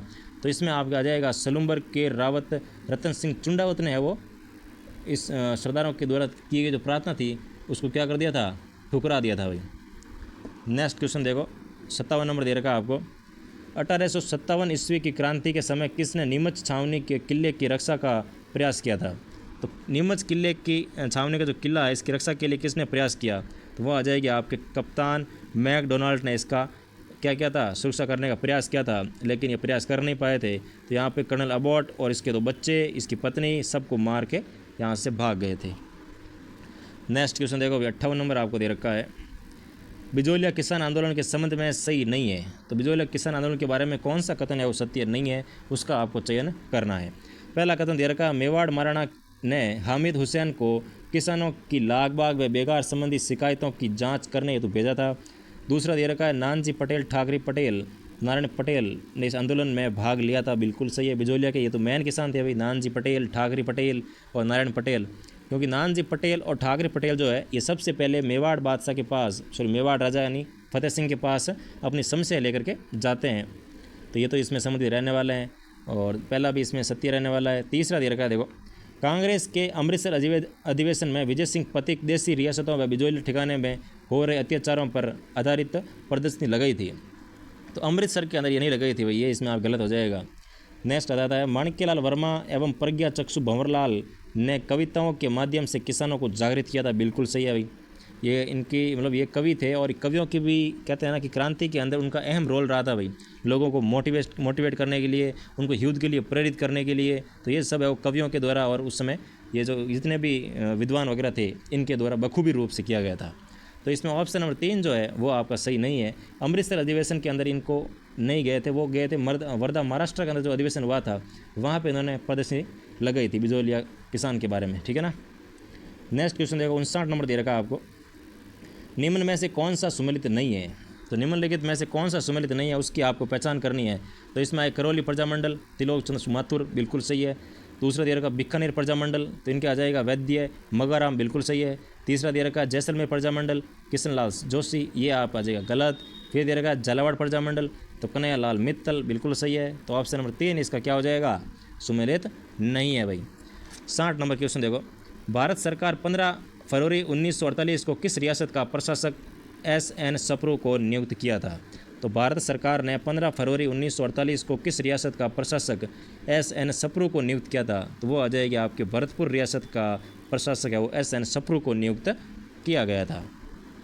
नेक्स्ट क्वेश्चन देखो 61 नंबर दे रखा है आपको, राज्यपाल से संबंधित भारत के संविधान के निम्नलिखित में से कौन से अनुच्छेद को संविधान के 44वें संशोधन अधिनियम 1978 यानी कि 20/6/1979 से प्रभावी द्वारा विलोपित कर दिया गया था। तो वो कौन सा अनुच्छेद रहता है भाई। तो इसमें आपका आ जाएगा अनुच्छेद 166(4) के तहत इसको विलोपित कर दिया गया था। नेक्स्ट क्वेश्चन देखो 62 नंबर दे रखा है, नवंबर 2024 में संपन्न राजस्थान विधानसभा उपचुनाव में निम्न में से कौन सी सीट है वो भारत आदिवासी पार्टी ने जीती है। तो भारत आदिवासी पार्टी ने कौन सी सीट जीती है। तो इसमें आ जाएगी आपके 84 सीट जो है वो भारत आदिवासी पार्टी ने जीती है भाई। नेक्स्ट क्वेश्चन देखो भाई 63 नंबर आपको दे रखा है, राजस्थान राज्य मानवाधिकार आयोग के विषय में दिए गए कथनों में कौन सा कथन है वो गलत है। तो आपको पूछा है कि गलत कथन कौन सा है, इसका आपको चयन करना है, वो भी मानवाधिकार आयोग के बारे में। तो इसमें आपके देखो कौन सा कथन गलत रहता है वो आपको इसमें देखो। तो पहला कथन दे रखा है, मानवाधिकार आयोग एक स्वायत्त उच्च शक्ति प्राप्त मानवाधिकार निगरानी निकाय है। तो इसमें दे रखा है मानवाधिकार आयोग एक स्वायत्त उच्च शक्ति प्राप्त मानवाधिकार निकाय आयोग है, तो ये इसमें आ जाएगा गलत। दूसरा दे रखा है, ये आयोग मानवाधिकार संरक्षण अधिनियम 1999 से पहले अधिकार प्राप्त करता है। तो ये इसमें बिल्कुल सही है भाई, संरक्षण अधिनियम 1999 से पहले अधिकार प्राप्त कर लेता है। फिर दे रखा है कि ये आयोग मानव अधिकार संरक्षण अधिनियम 2006 के प्रावधानों के अनुसार एक अध्यक्ष 2 सदस्य होते हैं। तो ये इसमें आपका हो जाएगा असत्य है। तो गलत कथन है, इसका आपको चयन करना है। तो ए और सी इसमें आपके गलत कथन रहने वाले हैं। तो देखो ए और सी किस में दे रखा है, तो ए और सी आपके ऑप्शन नंबर 2 में दे रखा है जो कि आपके गलत कथन रहने वाले हैं। नेक्स्ट क्वेश्चन देखो भाई 64 नंबर आपको दे रखा है, राजस्थान के ऐसे मुख्यमंत्री जिन्होंने 3 या अधिक बार है वो शपथ ग्रहण की थी। तो कौन कौन से मुख्यमंत्री जिन्होंने 3 या फिर 3 से अधिक बार है वो शपथ ग्रहण की थी। तो वो आपके इसमें रहने वाला एक तो आ जाएगा मोहनलाल सुखाड़िया साहब, फिर आता है हरिदेव जोशी साहब, फिर आते हैं भैरव सिंह शेखावत साहब, और फिर आप अशोक गहलोत ने भी 3 बार तो शपथ ले ली थी। तो इसमें आपके तीनों ही वो सत्य रहने वाले हैं, सॉरी चारों ही सत्य रहने वाले हैं, यानी कि A, B, C and D। Next question देखो 65 नंबर दे रखा है आपको, राजस्थान के मुख्य सचिव के संदर्भ में असत्य कथन है। तो असत्य कथन यानी कि मुख्य सचिव के बारे में कुछ कथन दे रखे हैं, इसमें आपको बताना है कि कौन सा कथन है वो असत्य रहने वाला है। तो इसमें पहला दे रखा है, राजस्थान कैडर के प्रथम मुख्य सचिव भगत सिंह मेहता थे। तो ये बिल्कुल सत्य कथन है। दूसरा दे रखा है, R.D. थापड़ सर्वाधिक कार्यकाल के लिए राज्य के मुख्य सचिव रहे थे। ये आपका जाएगा असत्य कथन। फिर दे रखा है, D.B. गुप्ता राज्य के ऐसे मुख्य सचिव थे जो राज्य में मुख्य सूचना आयुक्त भी रहे हुए थे। बिल्कुल सही है। फिर दे रखा है, राज्य के एकमात्र मुस्लिम मुख्य सचिव सलाउद्दीन अहमद थे। तो ये भी आपके इसमें सही हो जाएगा। तो असत्य कथन का चयन पूछा था, तो आपके 2 नंबर कथन क्या हो जाएगा, असत्य रहने वाला है।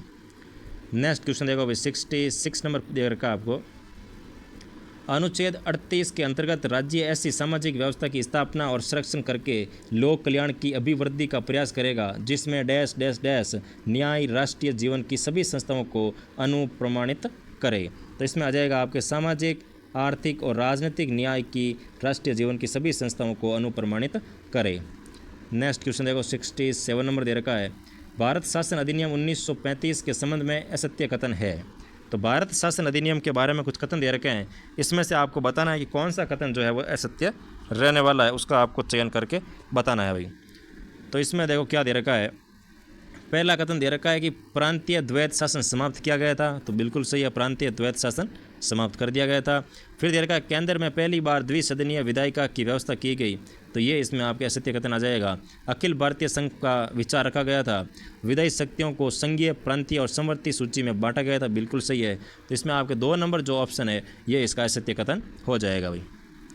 नेक्स्ट क्वेश्चन देखो 68 नंबर, निम्न में से कौन राज्यसभा के सदन के नेता के रूप में रहते हुए सर्वाधिक समय के लिए प्रधानमंत्री रहे थे? यानी कि राज्यसभा में सदन के नेता के रूप में रहते हुए सर्वाधिक समय के लिए प्रधानमंत्री रहे थे, तो वो आ जाएगा आपके मनमोहन सिंह जो है, ये इसमें आपके रहने वाले हैं। नेक्स्ट क्वेश्चन देखो 69 नंबर दे रखा है, निम्न में से असत्य कथन का चयन कीजिए। तो असत्य कथन कौन सा है उसका आपको चयन करके इसमें लिखना है।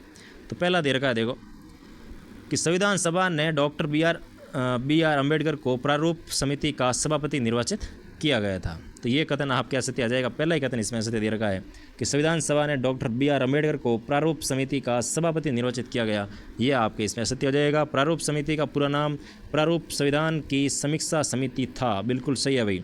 जो प्रारूप समिति इसका पूरा नाम क्या था? तो प्रारूप संविधान की समीक्षा समिति था। तीसरा दे रखा, प्रारूप समिति का गठन संविधान सभा की कार्यकारी संचालन समिति की सिफारिश पर 29 अगस्त 1947 को संविधान सभा द्वारा किया गया था। 4 नंबर दे रखा, डॉक्टर अम्बेडकर संविधान संशोधन पर उप समिति के सभापति थे। उप समिति के सभापति जरूर थे, लेकिन ये इसमें आपके सभापति नहीं थे। तो 69 का ऑप्शन नंबर 1 जो है वो आपके इसमें क्या हो जाएगा? असत्य रहने वाला है। नेक्स्ट क्वेश्चन देखो, राजस्थान लोक सेवा आयोग के संदर्भ में निम्नलिखित कथनों पर विचार कीजिए। तो राजस्थान लोक सेवा आयोग है, इसके बारे में कुछ कथन दे रखे हैं, इस पर आपको विचार करना है, लेकिन इसमें ऐसा कुछ नहीं कहा है कि सत्य का चयन करना है कि असत्य का चयन करना है। तो देखो पहला क्या दे रखा है कि राजस्थान लोक सेवा आयोग में एक अध्यक्ष और 10 सदस्यीय पद होते हैं, बिल्कुल सही है। अभी राजस्थान पहले क्या था, 1 और 7 थे, लेकिन अभी वर्तमान में देखा जाए तो 1 + 10 कर दिया गया है, जिसमें 1 तो होगा अध्यक्ष और 7 होंगे आपके सदस्य, ठीक है ना। और अभी वर्तमान में आरपीसी के अध्यक्ष कौन है? तो उत्कल रंजन साहू जो है ये आपके वर्तमान में आरपीसी के अध्यक्ष रहते हैं अभी।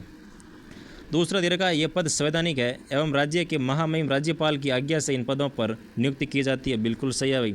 और 4 नंबर दे रखा है, राजस्थान प्रशासनिक सेवा के अधिकारी को आयोग में सचिव के पद पर नियुक्त किया जाता है, तो ये भी सही है इसके अंदर। तो इसमें आपके तीनों कथन सत्य रहने वाला है, लेकिन इसमें ऐसा कुछ कहा नहीं गया कि सत्य का चयन करना है किसका चयन करना है। तो इसमें आप सत्य का चयन कर लो और A, B और C तीनों लगा दो।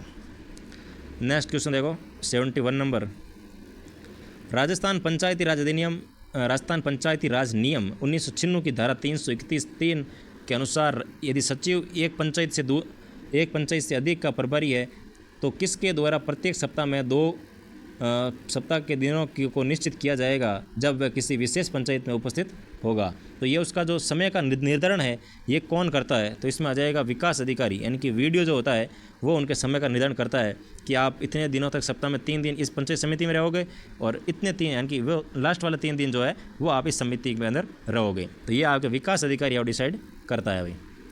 नेक्स्ट क्वेश्चन देखो 72 नंबर, बलवंत राय मेहता समिति द्वारा अनुशंसित त्रिस्तरीय योजना को लागू करने के लिए राजस्थान पंचायत समिति एवं जिला परिषद अधिनियम कब लागू किया गया? तो राजस्थान पंचायत समिति एवं जिला परिषद अधिनियम जो है वो कब लागू किया गया? तो इसमें आ जाएगा आपके 1959 के अंदर लागू किया गया था। नेक्स्ट क्वेश्चन देखो 73 नंबर, भारत के संविधान की 8वीं अनुसूची में अनुसूचित भाषाओं के सही समूह की पहचान करें। यानी कि भारत के जो संविधान की 8वीं अनुसूची है इसके अनुसूचित भाषाओं के सही समूह का चयन कीजिए भाई। तो 8वीं सूची में कौन कौन सी भाषाएं शामिल है उसका आपको चयन करना है। तो इसमें आ जाएगी आपके गुजराती, मराठी और अंग्रेजी जो है ये इसका सही समूह रहने वाला है।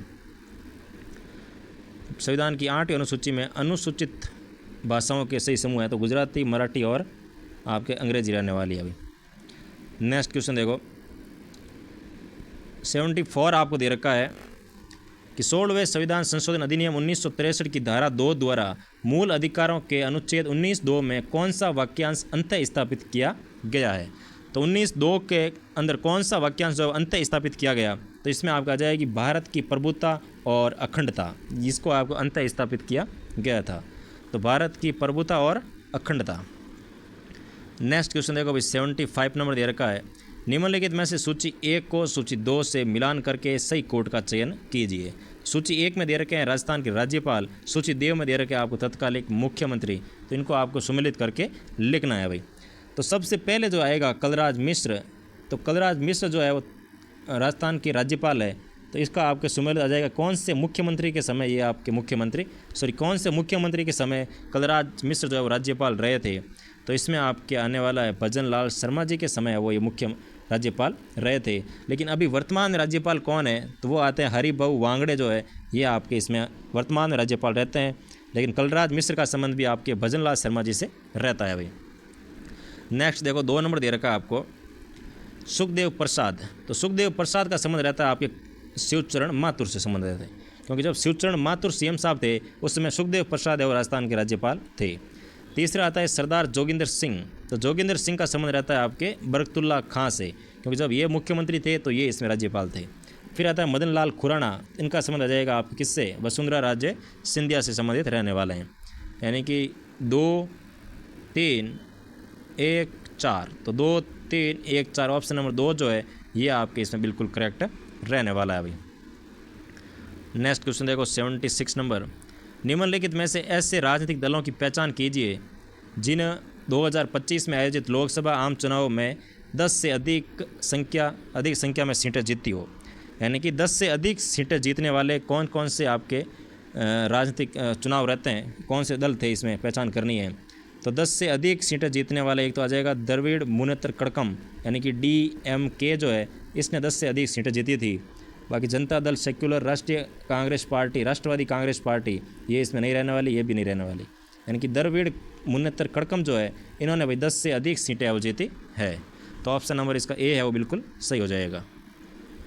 नेक्स्ट क्वेश्चन देखो 77 नंबर, भारत के वह राष्ट्रपति कौन थे जिन्होंने 25 जुलाई 1987 से 2 सितंबर 1987 तक राज्यसभा के सभापति के रूप में कार्य किया, जब डॉक्टर R वेंकटरमन भारत के राष्ट्रपति चुने गए थे।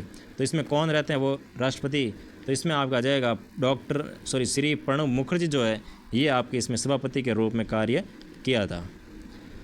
नेक्स्ट क्वेश्चन देखो भाई,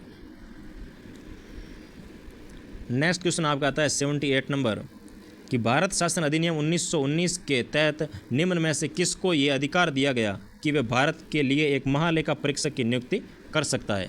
तो भारत शासन अधिनियम 1919 के तहत ये अधिकार किसको दिया गया कि महालेखा परीक्षक की वो नियुक्ति भी कर सकता है, तो इसमें आ जाएगा भारत सचिव को ये अधिकार दिया गया था। नेक्स्ट क्वेश्चन देखो 79 नंबर, भारतीय जनता पार्टी ने राजस्थान में कितनी बार राजस्थान विधानसभा में अपने स्पष्ट बहुमत प्राप्त किए बिना सरकार बनाई है, तो इसमें आपका आ जाएगा 2 बार है वो स्पष्ट बहुमत प्राप्त किए बगैर सरकार बनाई गई है। नेक्स्ट क्वेश्चन देखो 80 नंबर, निम्नलिखित में से किस विधि द्वारा बच्चों में व्यक्तिगत भिन्नता जांची जा सकती है, तो किस विधि के द्वारा बच्चों में व्यक्तिगत भिन्नता जांची जा सकती है, तो इसमें आपका आ जाएगा उपलब्धि परीक्षण से भी जांच सकते हो, अभिव्यक्ति परीक्षण से भी जांच सकते हो, और साक्षात्कार के द्वारा भी बच्चे की व्यक्तिगत भिन्नताओं की जांच की जा सकती है, यानी कि उपरोक्त सभी इसमें सत्य रहने वाला है।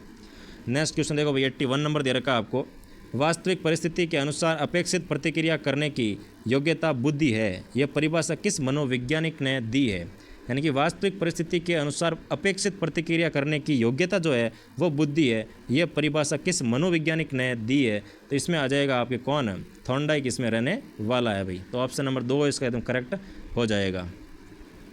नेक्स्ट क्वेश्चन देखो भाई 82 नंबर दे रखा है, एक कक्षा में बच्चा संगीत, गणित, खेल, कंप्यूटर सभी में कुशल प्रदर्शन करता है, थॉर्नडाइक के बहुकारक सिद्धांत के अनुसार ये कौन सा पक्ष है, यानी कि एक बच्चा है जो संगीत में भी बेस्ट है, गणित के विषय के अंदर भी वो बहुत सुपरफास्ट है, और खेल के अंदर तो वो पूछो ही मत, सारे रिकॉर्ड तोड़ रहा है, और कंप्यूटर के मामले में तो वो क्या दिन आप पूछो ही मत ही, यानी कि सभी के अंदर वो बहुत ही कुशल है। तो थॉर्नडाइक के बहुकारक सिद्धांत के अनुसार ये कौन सा पक्ष इसमें रहता है, तो ये इसमें आपका जाएगा कौन सा पक्ष, सीमा का पक्ष इसमें रहने वाला है भाई। नेक्स्ट क्वेश्चन देखो 83 नंबर, बिने साइमन परीक्षण के संबंध में असत्य है, तो बिने साइमन के परीक्षण के बारे में कुछ कथन दे रखे हैं आपको, इसमें से आपको बताना है कि कौन सा कथन है वो असत्य है भाई।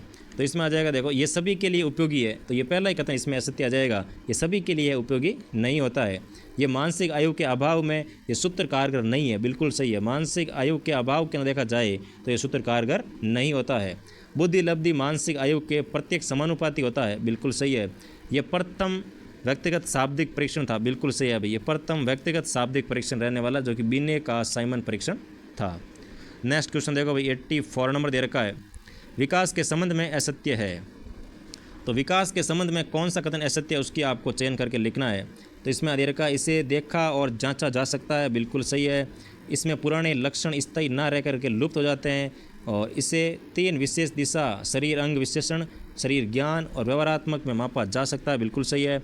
उच्च स्तर की बुद्धि का तीव्रगामी विकास में कोई संबंध नहीं है, ये इसमें आपके कथन क्या आ जाएगा, असत्य रहने वाला है। तो 84 का पॉइंट नंबर 4 जो है वो आपके क्या हो जाएगा भाई, असत्य रहने वाला है। नेक्स्ट क्वेश्चन देखो, 85 नंबर दे रखा है आपको, चुस्ती या स्फूर्ति की आयु कहलाती है। यानी कि चुस्ती और जो स्फूर्ति की आयु होती है, यानी कि कहते ही तुरंत खड़े, तुरंत बैठ जाए, तुरंत दौड़ के आ जाए, तुरंत भाग के आ जाए, तो वो उम्र कौन सी रहती है जिसके अंदर बहुत ज़्यादा फुर्ती रहती है आपके अंदर, तो वो आ जाएगी बालिया अवस्था। यानी कि बच्चों को अगर आप देखोगे ना कि जाओ वो चीज़ लेके आओ, तो दौड़ के जाएंगे और भाग के वापस लेके आपके पास आ जाएंगे। यानी कि इनके अंदर इतनी फुर्ती रहती है कि पूछो ही मत आप, बस वो तो वेट करते हैं कि कब आप उसको डिमांड करो या कुछ, कब उसको आदेश दो और कब वो उस कार्य को पूरा कर दे। तो बहुत ही चुस्ती और फुर्ती की जो आयु है वो आपके बालिया अवस्था वाली आयु रहती है भाई। नेक्स्ट क्वेश्चन देखो, 86 नंबर, एक बच्चे को किसी भी अवस्था में कुछ भी सिखाया जा सकता है, इस विचार के जनक है। यानी कि एक बच्चे को किसी भी अवस्था के अंदर कुछ भी सिखाया जा सकता है, इस विचार के जनक कौन है, तो वो आ जाएगा आपके ब्रूनर। ब्रूनर ने कहा है कि बच्चे को आप किसी भी अवस्था के अंदर कुछ भी सिखा सकते हो, क्योंकि बच्चे का दिमाग उस समय क्या है कि पूरा का पूरा एकदम खाली रहता है, कोरा कागज़ की तरह रहता है। तो जो आप उसके ऊपर लिखोगे वो उसके ऊपर क्या हो जाएगा, छपने वाला है। इसलिए हमेशा बच्चों के सामने अच्छी चीज़ें प्रदर्शित करो, ताकि वो बच्चा अच्छी चीज़ सीखे और आगे भी बड़ा होकर के अच्छा आदमी बने, ठीक है ना। नेक्स्ट क्वेश्चन देखो, 87 नंबर दे रखा है आपको। 87 आपको दे रखा है, पियाजे की नैतिकता की एमोनी स्टेज का संबंध है।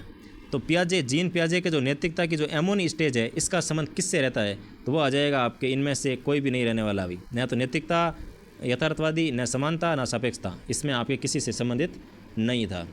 नेक्स्ट क्वेश्चन देखो भाई, 88 नंबर, निम्नलिखित में से MMPI-2 की एक उपमापनी नहीं है। तो MMPI-2 की उपमापनी कौन सी नहीं है, तो इसमें आ जाएगा आपके डिप्रेशन रहता है, हिस्टीरिया भी रहता है, मंगोलिज्म भी इसके अंदर एक मापनी रहती है, लेकिन स्विट्जोफ्रेनिया जो है, स्विट्जोफ्रेनिया, इसमें आपके उपमापनी नहीं रहती है। नेक्स्ट क्वेश्चन देखो भाई, 89 नंबर दे रखा है आपको, निम्नलिखित में से कौन सा उदाहरण पॉल्वो के क्लासिकल कंडीशनिंग का नहीं है। यानी कि जो पॉल्वो था इसके क्लासिकल कंडीशनिंग का कौन सा उदाहरण नहीं है, उसका आपको चयन करके लिखना है। तो पहला दे रखा है देखो, एक दुकानदार जब भी नोट गिनने की मशीन की बीप सुनता है तो उसे पैसों की गिनती शुरू करनी लगती है, भले ही पैसा न हो। और फिर दे रखा है, एक बच्ची हर बार अपनी धारा को ऊंची आवाज़ सुनते ही डर जाती है, क्योंकि कई बार उन्होंने डांटा है, बिल्कुल सही है। जो बच्ची मतलब ऊंची आवाज़ सुनती है तो वो डर जाती है, क्योंकि कई बार उसको ऐसा हुआ है कि ऊंची आवाज़ में उसके दारा ने उसको डांटा है, तो उसे लग रहा है कि अभी वापस ऊंची आवाज़ में बोल रहे समय वो डांट रहे हैं। तो बिल्कुल सही है, पूर्व अनुमान की बात है भैया। तो फिर आता है, एक लड़का हर बार मोबाइल बजते ही उसे उठाकर देखता है, क्योंकि कई बार उसने मैसेज आए हैं। यानी कि कई बार ऐसा होता है कि जब मोबाइल जैसे नोटिफिकेशन ऑन होता है तो वो जैसे आवाज़ करता है, हमें लगता है कोई मैसेज आया होगा, कोई फ़ोन आया होगा, तो तुरंत फ़ोन उठा के देखते हैं। तो ये भी इसमें बिल्कुल सही है। और फिर दे रखा है देखो, एक लड़की हर बार इस टेस्ट में कम अंक लाने पर टीचर से डांट खाती है, अब वह पहले से ही पढ़ाई करने लगती है ताकि डांट ना पड़े। तो ये तो पहले से डांट डर लगना, इसका मतलब है कि ये इसमें आपके पावलोव के क्लासिकल कंडीशनिंग की नहीं रहने वाला है, बाकी सभी इसके अंदर रहने वाले हैं भाई। नेक्स्ट क्वेश्चन देखो, 90 नंबर क्वेश्चन आपको दे रखा है, नीचे दिए गए व्यवहारों में से कौन सा व्यवहार बुंडुरा के सामाजिक अधिगम सिद्धांत का सबसे उपयुक्त उदाहरण है, जिसमें प्रत्यक्ष अनुकरण यानी कि मॉडलिंग के साथ साथ प्रेक्षणात्मक सुदृढ़ीकरण भी शामिल है। तो कौन सा कथन इसके अंदर रहने वाला वो आपको इसमें चयन करना है। तो पहला दे रखा है, एक बच्चा अपनी माँ को हर सुबह पूजा करते हुए देखकर खुद भी मंदिर में घी का दीपक जलाने लगता है। बिल्कुल सही है भाई, एक बच्चा वही चीज़ सीखता है जो उसके सामने घटित हो रहा है। अगर किसी के घर में पूजा पाठ हो रहे हैं तो वो बच्चा भी एक भक्ति की ओर जाएगा, एक पॉजिटिव सोच के साथ आगे बढ़ता है। और एक घर के अंदर अगर मान लो लड़ाई झगड़े हो रहे हैं, दारू वगैरह पी रहे हैं, तो उसका जो बच्चा वही देख रहा है तो वो भी आगे हो जाकर क्या करेगा, लड़ाइयाँ भी करेगा और दारू वगैरह पिएगा, नशा वगैरह करेगा, तो वो एक गलत संगत में जा सकता है। इसलिए हमेशा बच्चों के सामने अच्छे से रहे और उनको अच्छी चीज़ें प्रोवाइड करो, अच्छा वातावरण दे उनको, ताकि बड़े होकर वो अच्छा इंसान बने। नेक्स्ट देखो इसके अंदर, एक लड़की अपनी सहेली की कक्षा में टीचर से तारीफ पाते हुए देखती है क्योंकि वह नियमित नोट्स बनाती है और अब वह भी खुद नियमित नोट्स बनाने लगती है। तो इसमें आपके यही रहने वाला है अभी। और एक छात्र बार बार परीक्षा में फेल होने के बाद पढ़ाई की रणनीति बदल देता है और एक बच्चा पहली बार साइकिल से गिरा फिर हेलमेट पहनने की आदत बना लेता है। तो इसमें आपके प्रत्यक्ष अनुकरण के साथ साथ प्रेक्षणात्मक सुदृढ़ीकरण भी शामिल है। तो इसमें आपके रहने वाला है 2 ऑप्शन के अंदर, ठीक है ना, कि प्रत्यक्ष प्रेक्षण भी देखा और वो सुदृढ़ किया कि मैं भी आज से नोट्स बनाऊंगा। तो इसमें आपका जाएगा 2 नंबर ऑप्शन। नेक्स्ट क्वेश्चन देखो भाई, 91 दे रखा है। सुमन को गणित से डर लगता है, वह अक्सर कहती है गणित मेरे बस की नहीं है और क्लास में वह इसके सवालों से बचने की कोशिश करती है। उसके व्यवहार में ABC मॉडल ऑफ एटीट्यूड के अनुसार कैसे समझा जाएगा। यानी कि उसको, सुमन को क्या गणित से बहुत डर लगता है। जब भी गणित वाले टीचर आते हैं तो वो छुप के बैठ जाती है ताकि उसे कोई सवाल ना पूछे, उसके होमवर्क के बारे में ना पूछे, उनसे टेस्ट के नंबरों के बारे में ना पूछे। तो उसके बारे में ABC जो मॉडल है उसमें एटीट्यूड के अनुसार उसको समझते हैं। कैसे देखो, तो इसमें सबसे पहले दे रखा है ए का मतलब होता है इसके अंदर इफेक्टिव, यानी कि डर, वह डरती है, ठीक है। बी में आता है आपके बिहेवियर का मतलब होता है कि वह सवालों से बचती है, कि उसका जो बिहेवियर है वो दिखता है कि वो गणित के टीचर से आंखें चुरा रही है, यानी कि वो चाहती है कि सर मेरे को सवाल ना पूछे, मैं सर की नज़र में नहीं आऊँगी तो सर मुझे सवाल नहीं पूछेंगे। तो ये होता है आपके बी मतलब बिहेवियर। तीसरा आता है आपके कॉग्निटिव, यानी कि वह मानती है कि गणित उसके बस की नहीं है, यानी कि वो ऐसा मन में धारण करके बैठी है कि गणित ऐसी सब्जेक्ट है वो मेरे से कभी भी मेरे पल्ले पड़ने वाली है ही नहीं, यानी कि वो मान के बैठी है पहले से। इसलिए ए का मतलब इफेक्टिव, बी का मतलब बिहेवियर, सी का मतलब कॉग्निटिव। तो ये आपके ABC मॉडल ऑफ एटीट्यूड रहने वाला है अभी। तो 91 का आपके ऑप्शन नंबर 1 है वो बिल्कुल सही हो जाएगा अभी। नेक्स्ट क्वेश्चन देखो अभी, 92 नंबर क्वेश्चन दे रखा है। राहुल 10वीं कक्षा में 2 बार फेल हो चुका है और अब दोस्तों से मिलने से बचता है। जब कोई पढ़ाई की बात करता है तो तुरंत कहता है कि ज़िंदगी में मार्क्स नहीं, चरित्र अच्छा होना चाहिए, ज़रूरी है एटीट्यूड होना। यानी कि वो राहुल है वो 2 बार 10वीं क्लास के अंदर फेल हो चुका है और जब भी कोई पढ़ाई की बात करता है तो वो क्या कहता है कि ज़िंदगी में मार्क्स ज़रूरी नहीं है, चरित्र अच्छा होना चाहिए, ज़रूरी है एटीट्यूड होना चाहिए। हाँ ठीक है, पॉजिटिव होना चाहिए, लेकिन इसके बाद और देर का देखो, उसके सभी दोस्त अच्छे पद पर पहुंच गए तो कभी कभी वह अपने छोटे भाई को डांटता रहता है, उसे ताने मारता है, तू भी पढ़ ले वरना मेरी तरह फेल हो जाएगा। इस व्यवहार में कौन सी दोस्त समायोजन युक्तियाँ प्रमुख रूप से दिखाई देती है। यानी कि एक और तो वो कहता है कि भाई मार्क्स जब जरूरी नहीं है, चरित्र होना चाहिए, और दूसरी ओर बोल रहा है कि अपने भाई को बोल रहा है तू भी पढ़ाई कर ले वरना मेरी तरह फेल हो जाएगा। यानी कि वो कौन से सिद्धांत या कौन से समायोजन युक्तियाँ प्रमुख रूप से दिखाई देती है। तो इसमें आपका जाएगा युक्तिकरण भी है और प्रतिस्थापन भी है, यानी कि वो अपने आप को सही भी मानता है और अपने आप को गलत भी मानता है भाई। इसलिए आपके ऑप्शन नंबर 2 इसका बिल्कुल करेक्ट रहने वाला है। नेक्स्ट क्वेश्चन देखो, 93 नंबर दे रखा है। बच्चा जब समाज की मांग के अनुरूप प्रतिक्रिया सीखता है तो स्वयं पर नियंत्रण स्थापित करने का प्रयास करता है। यह किस अवस्था में दृष्टिगत होता है। तो ये आपका आ जाएगा, इसके कौन सी दृष्टि में होता है दृष्टिगत, तो इसमें रहने वाला है गुदी अवस्था के अंदर ये दिखने लग जाता है अभी। नेक्स्ट क्वेश्चन देखो, 94 नंबर। 94 में दे रखा, कक्षा में हिंदी शिक्षक बच्चों को टे और ठे की ध्वनियाँ सिखा रहे थे। जब कोई बच्चा टमाटर बोलते थे तो टमाटर कह देते थे और ठग को टग बोलते थे। यह किस प्रकार की अधिगम कठिनाई है गैगने की अधिगम श्रेणी के अनुसार। तो गैगने की अधिगम श्रेणी के अनुसार ये कौन सी रहती है। तो इसमें आ जाएगा शब्द साचर्य अधिगम का अभाव, यानी कि जहाँ पे जो शब्द बोलना चाहिए ये इसका अधिगम के अभाव इसमें रहता है भाई। जहाँ टे बोलना चाहिए वहाँ ठे बोल रहे हैं, जहाँ ठे बोलना चाहिए वहाँ टे बोल रहे हैं। तो ये आपके शब्द साचर्य अधिगम का अभाव इसमें पाया जाता है। नेक्स्ट क्वेश्चन देखो भाई, आपके 95 दे रखा है। राहुल रोज़ सुबह 7 बजे स्कूल के लिए निकलता है, लेकिन आज उसने नाश्ता नहीं किया। स्कूल पहुंचने पर वह चिड़चिड़ा, अनमना और सुस्त दिखा। शिक्षक ने उसे प्रोत्साहन कार्ड देने की कोशिश की, लेकिन वह फिर भी सक्रिय नहीं हुआ।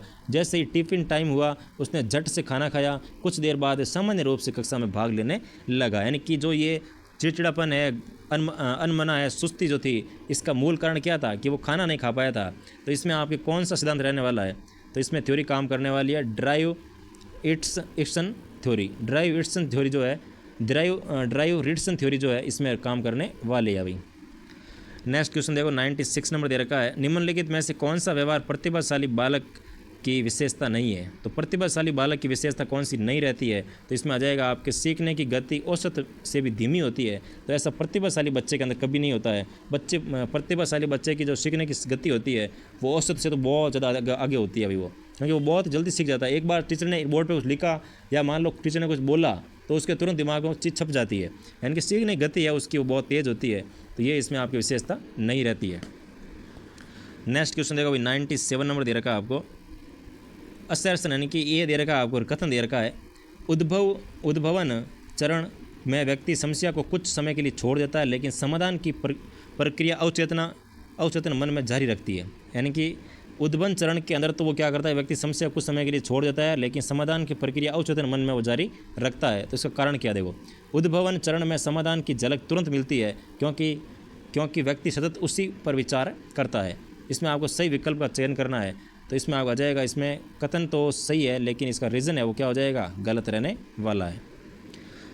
नेक्स्ट क्वेश्चन देखो भाई 98 नंबर आपको दे रखा है, शिक्षा मनोविज्ञान के क्षेत्र में सम्मिलित नहीं है। तो शिक्षा मनोविज्ञान के क्षेत्र में कौन सम्मिलित नहीं है, तो इसमें आ जाएगा संस्थागत उत्तरदायित्व में शासन प्रशासन के कर्तव्य जो है वो इसके अंदर सम्मिलित नहीं रहने वाला है। नेक्स्ट क्वेश्चन देखो भाई 99 आपको दे रखा है, एक प्रश्न में निम्नलिखित प्रश्न लिखे हैं। एक प्रश्न के अंदर निम्नलिखित प्रश्न लिखे हैं, ट्री हाउस, और सामने लिखा चेयर और लेबर, और दूर का एयर और वाटर। तो बकर मेहंदी संरचनात्मकता के अंतर्गत ये कौन सा परीक्षण रहता है, यानी कि जो बकर मेहंदी है इनके जो सिद्धांत था, संरचनात्मक सिद्धांत, इनके अंतर्गत ये कौन सा परीक्षण रहता है, तो वो आ जाएगा आपके नवीन संबंध का परीक्षण इसके अंतर्गत रहता है, ताकि बच्चा आगे क्या आएगा वो लिख सके, इनके समानार्थी रूप से लिख सके। नेक्स्ट क्वेश्चन देखो भाई 100 नंबर और आज का लास्ट क्वेश्चन, निम्नलिखित में से किस विद्वान ने यह तर्क दिया कि वैश्वीकरण की प्रगति से लोग अपनी मूल पहचान यानी कि भाषा और संस्कृति के प्रति जागरूक हो रहे हैं और इससे छोटे देशों की संख्या में वृद्धि हो रही है। तो ये कथन किसके द्वारा कहा गया, तो वो आ जाएगा आपके जॉन नाइबिस्ट के द्वारा इसके कहा गया भाई। तो जॉन के द्वारा ये कथन कहा गया था भाई। तो ये था भाई आपके फाइनल टेस्ट नंबर 1 के 100 क्वेश्चन। कैसे लगे क्वेश्चन, अच्छे लगे हो, हेल्पफुल लगे हो तो क्लास को लाइक करना है, अपने दोस्तों के साथ शेयर करना है और चैनल को सब्सक्राइब तो करके रखना ही है। अब मैं इस पर आपको 4th ग्रेड के पेपर सॉल्यूशन भी करवाऊंगा, रीट लेवल 1 के करवाऊंगा, रीट लेवल 2 SST से करवाऊंगा और रीट लेवल 2 साइंस मैथ के भी इसके पेपर आपको सॉल्व मिलने वाले हैं भाई। ठीक है ना, तो ओके, फिर मिलते हैं नेक्स्ट क्लास के अंदर नए सॉल्यूशन के साथ। Thank you so much.